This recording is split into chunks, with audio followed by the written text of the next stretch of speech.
the CNBC TV 18 CII Davos Dialogue. I'm Shereen, Bhan. We're coming to the climax of our coverage here for Davos 2022. We've brought you over 55 interviews and several panel discussions. It's been non-stop covering the mood and sentiment here on Davos. If you walk down the promenade here in Davos, one thing is visibly clear, and that is the dominance of India. 6 Indian states being represented here, and they're all charming investors, wooing investors to put in more money into their respective states and, of course, in India. The mood in the Indian contingent, which, by the way, is one of the largest delegations here at Davos, is also relatively buoyant and relatively more optimistic in comparison to their global counterparts. Things in India at this point in time look less tumultuous than they do in the rest of the world. To talk about the road ahead, to talk about the outlook for 2022, and more importantly, what the future holds in terms of foreign direct investments, export opportunities, we are joined by Team India here. Thank you very much to my guests for joining me on the CNBC TV 18 special conversation. K.T. Rama, let me start by asking you, as I pointed out, you've taken over the promenade. India has clearly taken over the promenade. Have you taken over mind space and mind share as well? I think we certainly have, because, you know, India as a country is a compelling business opportunity that no global investor can currently ignore or overlook. And among India, I mean, all the Indian states, among all Indian states, I think the competition certainly was extremely visible. You know, we have had 6 states, like you pointed out, and I would like to believe my state was the best. But of course you would. Nevertheless, I think all states did really well. And I think what was extremely evident is the fact that different gateways into India, because, you know, we have 28 different gateways if you'd want to come and invest in India. Each of us was basically presenting and trying to get into the mind space of the investor, trying to ensure that, you know, we create the larger, of course, we all operate under the larger rubric of India, so therefore, very, very compelling business case and extremely good positive response. You know, you said that it's a compelling case. And given what's happening with the global volatility and the global uncertainty at this point in time, as I said, India in a position of relative strength today in comparison to what we are seeing. Has that been a big factor, the geopolitical alignment as well as the global uncertainty, in the conversations that you're having with investors? Absolutely. In fact, I won't name names, but... Please do. and numbers. A lot of the people we spoke to were commenting on the fact that, you know, a great alternative possibly to China, especially after the geopolitical equation between the US, China, the West and China, is India. So therefore, lots of interest, lots of excitement, and most importantly, I think the fact that India offers a bevy of opportunities in variety of sectors. I mean, we are the life sciences capital of the world, we are the pharmacy of the world, our technology prowess is well known, the information technology prowess is well known. We are a dominant player even in the financial services and insurance sector. So many, many opportunities have been discussed. In fact, my state bagged a few. We're very excited about it. Stadler, a European rail company, is investing in my state. I mean, there's plenty of other things that we are kicked about. But on the whole, I think India has really taken a lot of mind space in Davos this time. Sanjiv, I want to address that issue with you as well. And we were speaking alongside Ministers Puri and Goyal as they laid out the reform roadmap, not just for the next 12 months, but over the next few years.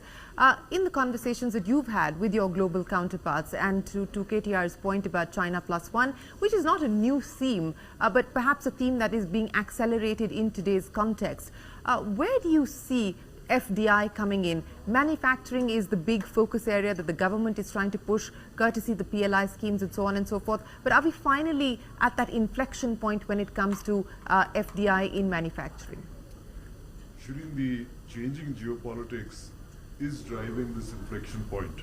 And as you know, the PLI scheme is for 13 key sectors right now. That should jumpstart investments in these sectors. Now this window of opportunity has opened. It's not going to be there for too long, because we are not the only country waiting to jump onto that bandwagon. There are many other countries. Bangladesh has already started on textiles, Vietnam for electronic components. But none of them have the scale and the capability and volume of people, of the educated workforce that a country like India can provide. And hence we believe that the time has come for us in some of these key sectors where we have both capability and we can build capacity to be able to create the manufacturing hub for the world.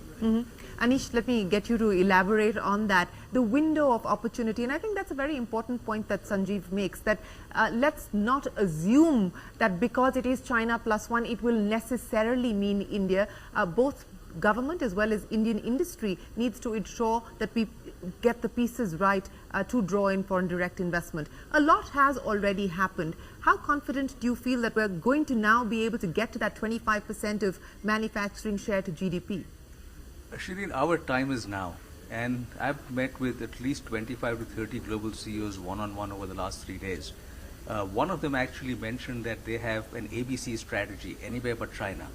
And that's not enough for us, because that is not the narrative. It has to be India. It is not about ABC. What I also see is they have been pleasantly surprised by, one, the strength of the Indian economy. Second, by the messages that have gone across from the Indian delegation here overall. And that is a very powerful message that has gone across. And third is they're seeing India's leadership in climate change. And those are really putting India on the global map. So for us, this is a time we have to take advantage of it. Okay, yes, that is something that we need to take advantage of. TV Narendran, let me come to you because, you know, metals was the sector that was driving the capex revival. You were the guys who kick-started it, and the expectation and the hope is that the rest of industry will follow suit. It's been a bull run for commodities clearly at this point in time, and it doesn't look like it's ebbing anytime soon, which is why we've seen measures being imposed to try and cool things down. How much does that impact you in the short term, and what will it mean in the medium to long term in terms of your investment plans? I think in the short term, yes, there will be an impact of the export taxes in the pricing of steel for the domestic markets. And I think the intention is to cool down inflation, so we respect that call. But I think in the medium to long term, obviously we want to wait and see how long is this tax going to stay. Because I think India is a great steel producer, can be a great steel producer and exporter. It's a natural place to make steel because we have lots of iron ore. And there's no reason for a Japan or Korea or China to be exporting steel when India has all this iron ore. So I think over a period of time, India should position itself as a country which can step into the gaps which are created by Japan, Korea, China, and now Ukraine and Russia moving out of the global trade markets for steel. Capex continues as is? Capex for now continues as is, but obviously when we plan long-term growth, we assume that 10 to 15% of what we produce will be exported. So, you know, if we have to recalibrate on that, we'll wait and see what the government thinks about the long-term future of these taxes. You know, so far demand is held up, and I'm asking you this question in light of the escalation that we are seeing, input costs across the board up. Do you believe that that's going to, at least in the short to medium term, start to impinge on demand? So I think the actions that have been taken now is certainly helping cool prices to some extent. The cut in taxes on fuel is bringing down the input costs for many industries. Again, input costs as far as steel is concerned will come down.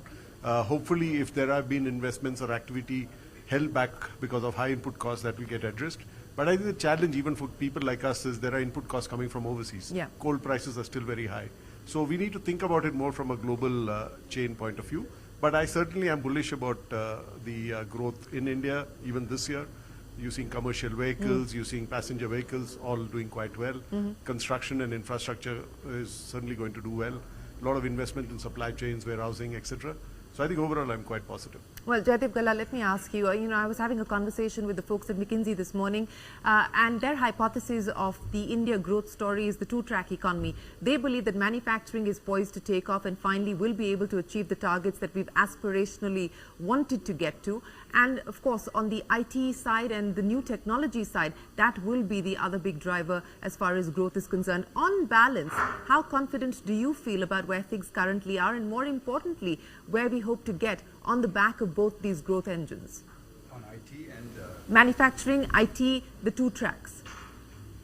So I think as the whole panel seems to resonate on this point, is that it's time for India. It's India's time right now. I think in Davos it's even more acutely visible because, like, you know, with the lockdowns in China, China is not present here. So our presence has been magnified that much more this time than it usually is anyway. But in all the panels that I've been attending and the speakers I've been listening to, I think the narrative is pretty clear that there's going to be a new world order, and we need to figure out what our position is going to be in that world order. But signs are very positive, and I'm sure we're going to come out in that new world order in a much better position than we were in the past. I think the non-aligned position that India has taken historically was very insightful of our leaders to take that position, and that's proving to be very useful for us now to be able to navigate our way through this.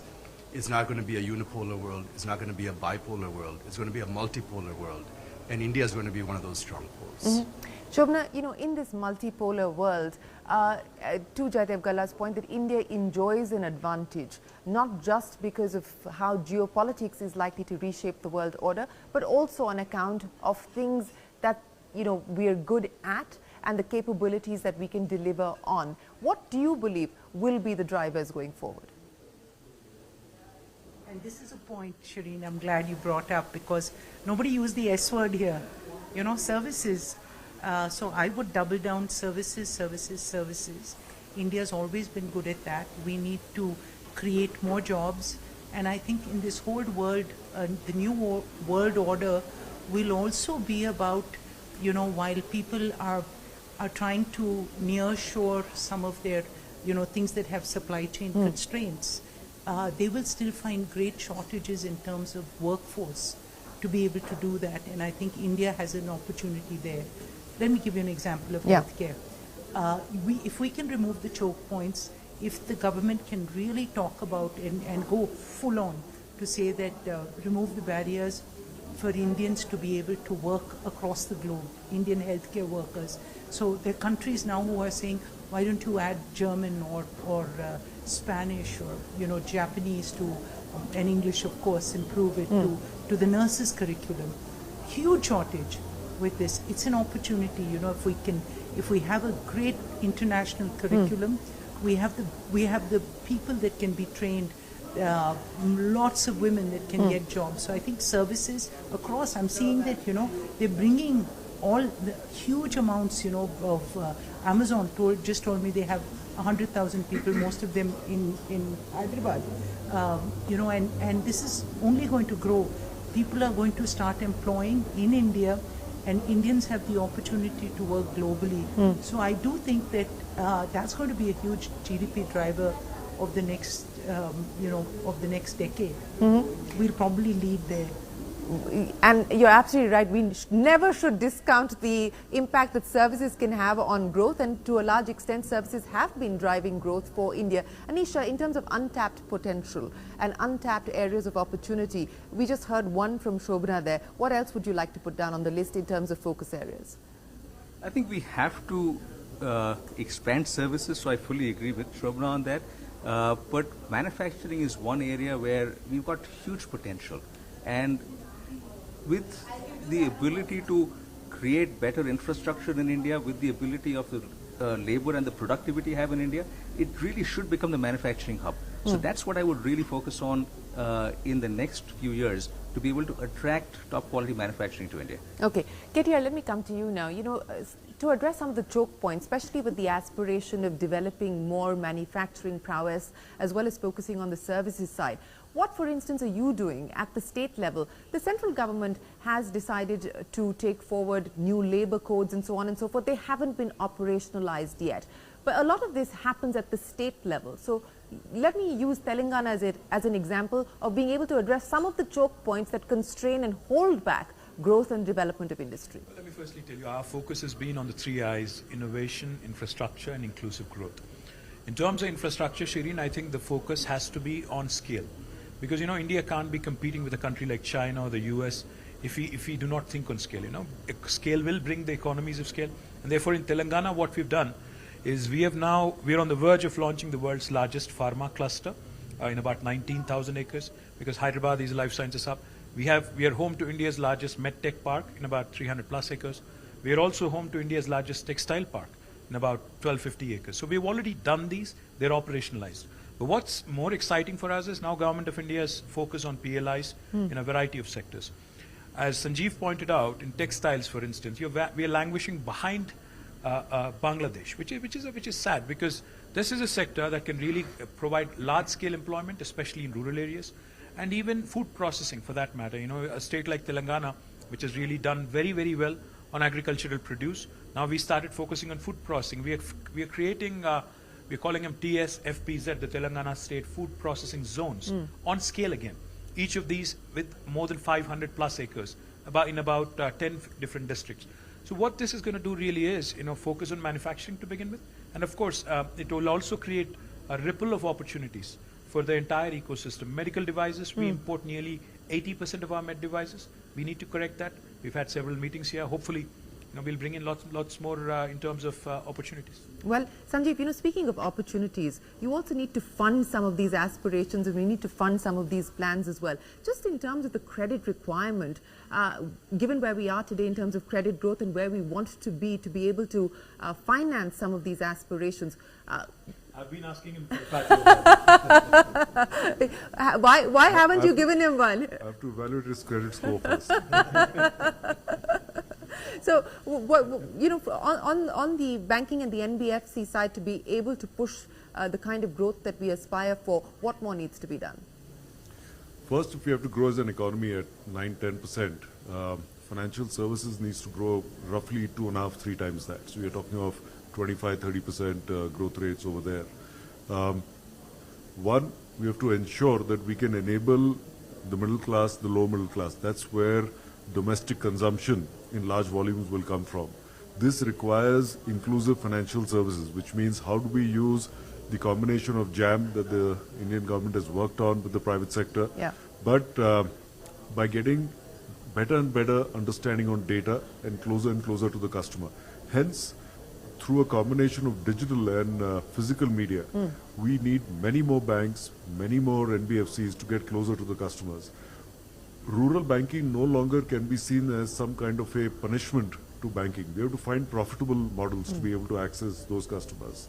Next, when you look at typically MSME customers would look for short to medium term loans. Banks are the best places to offer those loans. But when we look at funding our long term infrastructure, bank funding is not the ideal source. You have to go to either to the corporate market or to the insurance and the pension market. As insurance today, this industry has grown with the private sector for the last 20 years, but 50% of insurance funds have to stay invested in government securities, another 25% in corporate bonds. So effectively, you're taking money away from where it should be used. Insurance is long-term money, it should go into long-term users, and that's where we've represented to the regulator as well, and hopefully we'll see some relaxation on it. Finally, what we are talking about is the aspirations of large Indian companies to go international. Where are the large banks that can fund those acquisitions or those new investments? Banks aren't allowed to fund acquisitions currently. Other than State Bank, there is no other large bank that can take care of the ambitions of India Inc. And no country in the world has grown without a strong domestic financial services system. So we need to start thinking about setting the stage in each of these areas. One quick point to add to what Sanjiv said. Today in India, in a lot of infrastructure projects, we have the Canadian pensioners' money being used. Where is the Indian pensioners' money being used? I think this is the time for Indian government. If you really want that double-digit growth where financial services has to grow at 3 times, as Sanjiv said, we have to make some bold moves. We have to come out with some bold reforms.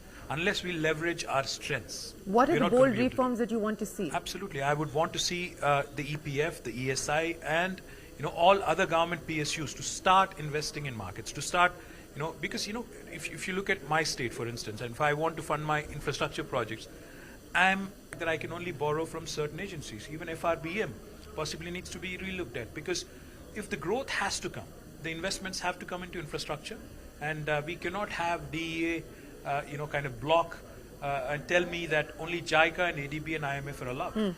We need more and more agencies and more and more capital coming in. But the FRBM is about fiscal discipline, not so much about who you can raise money from. No, there are two aspects to this. FRBM, of course, is about fiscal discipline, but what we have to remember is the debt GDP ratio of a state like Telangana is 25%. The debt GSDP, debt GDP ratio of India is 65. Debt GDP of US is about 108. Debt GDP of Japan is 200. Would you then say they are not fiscally prudent? My point is, if you really want to fund infrastructure... But they're very different economies. I mean, if we had done what the Fed decided to do through the course of the pandemic, we would have been downgraded. See, if you are a growing economy and if you want to grow fast, I think there's no substitute for infrastructure creation. And if you do not have the capital to do that, how are you going to pull off $1 trillion? Now today China is 16 trillion, we are still 3 trillion. I think that kind of tells you a story. Sad one at that. Well, we want to leap and make that leap quickly is the point. But let me come to you, TV Narendran. The big export aspiration that's been held out by the government to drive growth, $1 trillion by 2030 in merchandise, as well as $1 trillion by 2030 in services. Do we have enough by way of competitiveness? Because, there'll be FTAs and trade agreements and so on and so forth. But at the end of the day, Indian industry needs to be competitive to get a larger share of the global market. Where do we currently stand on that front? I think we stand pretty well when you look at competitiveness within the factory gates, right? Where we lose competitiveness is outside the factory gates, to me.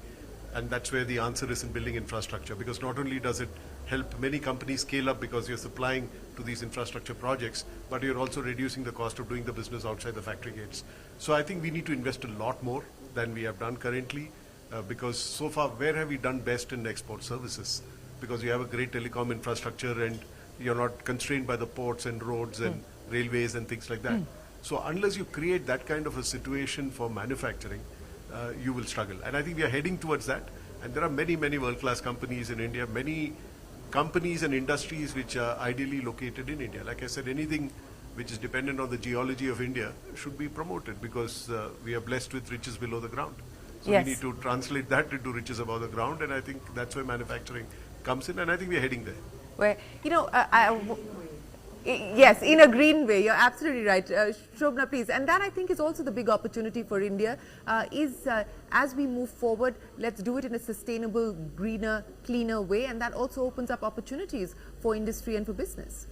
It opens up opportunities, but it doesn't scare also, because, here we are where you're starting from fresh, you're starting greenfield, where around the world they polluted for years.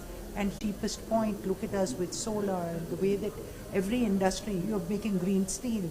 So as we go through, I think that the two big things that will probably unlock India's potential, one is the fact that we're conscious that, whether it's heat waves or floods, that we have to do it very sustainably, because the people will not forgive us. With that, the next generation won't forgive us. The next thing is that we have so much financial digital inclusion that Indians know how to use their phones and do it powerfully, because data is cheap and the cost of... They do in the informal side, but not so much on the formal side. So how do we get more women into the workforce? You must ask these guys. That's exactly what I intend to do. We have more women than we have men, especially in our top Look who's leadership. driving the conversation. So we're doing it right. You all should explain. Well, of course, let me raise This that one, up. the mic is going to be passed around. That's Yes. perfectly fine. I think Okay. one of the ways in which we can do it is obviously focus on sectors where women have been traditionally employed in a big number. Instance, textiles. I think it's a huge opportunity that India has to focus now, especially with PLI scheme coming in. That's one huge opportunity. Again, the second thing I would say is, most importantly, for a state like Telangana, we came out with a policy of earmarking 1/3 of plots in every industrial park for women entrepreneurs. We have created 3 dedicated industrial parks for women. We came out with what is called as a V-Hub, a Women Entrepreneurs Hub, to encourage innovation and startup culture among women entrepreneurs. So we have done a little. I wouldn't say we have done a lot, but the possibility to do humongous amounts is there, provided we focus on those sectors which can actually provide gainful employment. No, but you've also made Hyderabad so safe. Yeah, and that is a factor. That's a factor. Yeah, Jayadev. Yeah, so as you alluded to, historically, women have very much been part of the workforce. If you take the rural sector, every woman is working in that sector. I think if I look to how did the country change during colonialization, I think a lot of our current mores and culture and taboos were built during the colonial age. And you see that more in the middle class and upper class than you see when you go to the rural villages and all. So I think that cultural change has to happen. The mindset has to happen. There can't be glass walls as much as there can be glass ceilings. It can't be that women are only good in human resources and public relations, but they're not good in finance and manufacturing, Yeah. for instance. Those mindsets have to change, and women themselves also have to come out. Their families have to support them. The governments have to create that cultural change. Yeah, yeah. TV. I think it's very important, as you said. So in manufacturing and in steel, for instance, in Tata Steel, we've said we need to have at least 25% of the women on the shop floor, 25% of the workforce on the shop floor as women. And that also means change of laws. There are many states which don't allow 3-shift working for women. So we obviously need to guarantee safety, but we need to change the laws, that's one. Secondly, create the infrastructure, create the mindsets, and not just stop at women. We've, in the last 1 year, recruited 100 transgenders. So, we need to be more inclusive in getting different sections of society in, and I think it's a very, very important change that we're driving. Yeah, I just had yeah. to quickly add, even the maternity leave and paternity leave, these type of policies also, companies have to not only give more liberal maternity leave, they have to give paternity leave also. Absolutely. The fathers also have to take responsibility. Absolutely. The fathers do need to take responsibility. No, Yes. and I was not running away from the answer. I was just giving others a chance first. A number of things that is happening, as Naren said, on the manufacturing side. We are seeing young women get into manufacturing roles, compete, as well as the other gender as well. For example, I know in Bajaj Auto, we have entire assembly lines run only by women. And we're seeing many other people do that. In CII, we have mentoring and support services that women provide to other women. Look at the startup world. It does not differentiate between men and women. That's not entirely true. I mean, there's very few women startup founders today in India. We need to see more, but that's a global problem as well. Look at the successful ones. There are many other reasons for that as well. And finally, what we have to do is, when I look at banking and insurance, there's a very large requirement for women in branches and offices in Tier 2, Tier 3, Tier 4 cities. Now, as Bajaj, we've started an initiative where we train young boys and girls in Tier 3, Tier 4 colleges and make them job ready to get into financial services, whether banking, insurance or asset management. 70% of those people getting trained are girls. Family incomes are doubling, if not tripling, because they're all in small towns. Plus, it helps business because they want people from those towns, but then they stay on longer as well. Sure. So there is work that's happening. That's good to hear. Let me end by asking each of you, the government is, has completed 8 years in office now, 3 in the second term. In terms of the various measures taken, the steps already announced, what to your mind, and I'm going to ask each one of you, the single most impactful measure taken so far in your assessment, and the one thing that you believe remains unfinished? Sanjiv? I would say the continued focus on expansion of using digital services and technologies to bring in inclusive growth into the country. That's the biggest. And unfinished? Unfinished, continuing to do that in the non-digital space as well. Okay. Shobna? I like what he said as an overall, but specifically for healthcare, the largest insurance scheme in the world, Ayushman Bharat, and I think that when we have a healthy India, that's when you will have a healthier GDP. So I'm going to stick to my knitting and say that government has done well, but it's in the hands of the states. So I do think that state by state, as you go on, everyone now with COVID is using that as a focus. Unfinished, there's still more to do, that there's going to be a huge burden of NCDs, and I think that every state and the center should start spending more of GDP on health. Jayadev? I think the country's been doing very well in pursuing the electrification strategy and also promoting the energy transition and EV adoption. So I think that they need to continue to promote that. It does require government support and government policies to make that happen. Okay. In terms of unfinished business, I think in this space, I don't really see that many gaps. I think the policies are very clear. They just need to, be committed to it and execute. TV? I think for me, digitization and focus on infrastructure are great things which have happened. Unfinished is to me education and health, particularly primary education. I'm going to give you the final say. Thank you, Shereen. I think the biggest reform has been in terms of making it easy to enter India. I think business reforms have been brought in a big way, and a healthy competition has been set among all states in terms of ease of doing business, which has really helped. In terms of unfinished, where do I start? Because I think capital infusion into infrastructure, focus on health, education, large opportunities that are being missed in terms of large-scale employment sector, employment-generating sectors like textiles, electronics. These are all humongous opportunities. We cannot be not leveraging our economy to create infrastructure, because unless we create large-scale industrial parks, we're not going to achieve economies of scale. Unless you support and encourage states which are performing, you're not going to be able to deliver. So unless you think of India truly as a cooperative federal republic, we're not going to be able to achieve that dream of ours of seeing India in the first world nations. Well, I think the mood clearly at this point in time is one of confidence, but also the opportunity, as we've been pointing out through the course of this conversation, the opportunity presents itself. The time is now. All stakeholders, the government, industry, the social sector, all stakeholders must come together, act together, execute, and that's where we often see the gaps. Execute to ensure that we capitalize on the opportunities that we are presented with. Many thanks to my guests for joining me here in Davos for this conversation. The CII, CNBC TV 18 Davos Dialogue. Plenty of food for thought. We leave you with more from this panel for tonight. Goodbye. Thanks for watching.